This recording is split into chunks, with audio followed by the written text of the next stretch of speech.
Much. Yes, I have been deputy president for 9 years. I don't know which dockets were given to me because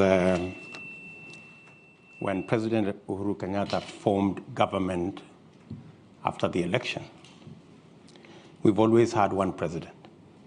We've never had two. And the responsibility over government has never been shared between Uhuru Kenyatta and myself. Our first term, we ran a coalition government, but I can tell you there was no single opportunity where my party held a PG outside President Uhuru's party. We had one parliamentary group, one government, one program, and it was all clear. There were no dockets that were given to me. I didn't appoint no minister anywhere. Everybody was appointed by the President of Kenya. And the difference, maybe you could ask, is between our first term and our second term. In our first term, granted, I played my role as deputy president. The president assigned me many responsibilities, which I discharged with distinction from where I sit. And that is why, in our first term, we rolled out our plan to build the standard gauge railway. We have built 700 kilometers.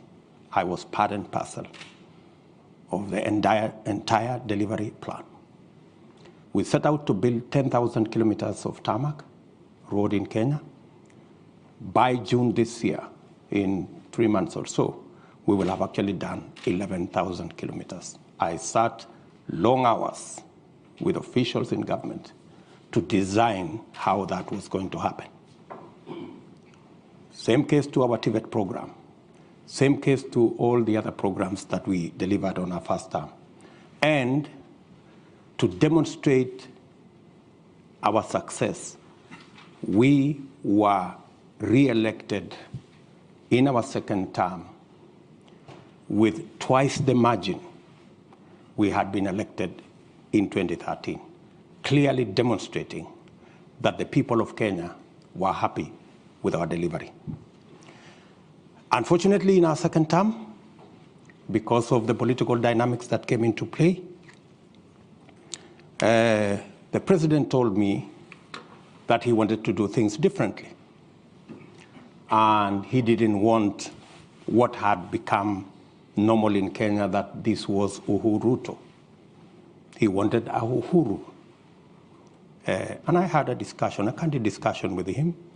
And when he told me that's what he wanted, and he wanted to run this government because he wanted his legacy alone as the fourth president of the Republic of Kenya, I was not fussy about it, because he decided that whatever I did in the first term to coordinate the government programs, work on assignments that would consolidate our plan, he decided that he wanted somebody else to do it.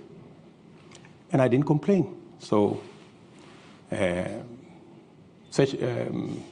Executive Order number 1 came into force, establishing a different arrangement in government. And I had no quarrel with it, because that's how the president wanted to deliver on his second term. Unfortunately, the people who the president maybe gave that responsibility failed him, because the whole Big Four plan fell apart. The housing plan never took off. The universal health coverage never took off. The whole space on agricultural transformation faltered. And we didn't see any of that plan. In fact, at some point, it forced the president to change the plan. So we went away from the original plan of Big Four.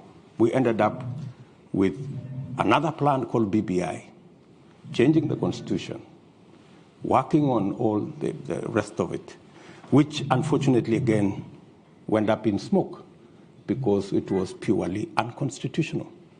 So how do I do things differently?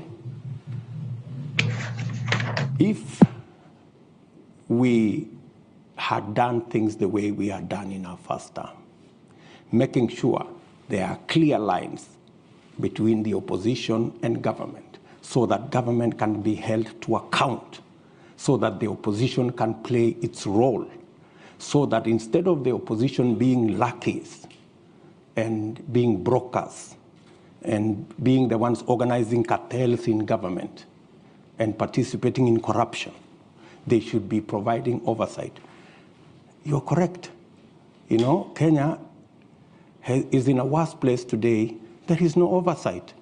The fellows who are supposed to provide